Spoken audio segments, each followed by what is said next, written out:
I am happy. That is a lot of fun. Not so much the water part, but driving on sand and ice is surprisingly fun. It's just like the game we used to play back in the days, air hockey, where you have this disc resting on a table and it's hovering because of the compressed air, and you hit it and it just keeps on gliding. And it's the exact same thing going on here. If you leave the duct propeller going and if you have some momentum, it will just keep on gliding. It looks really funny.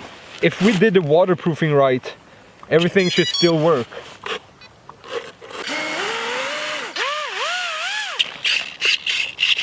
Everything works. Okay, I hope you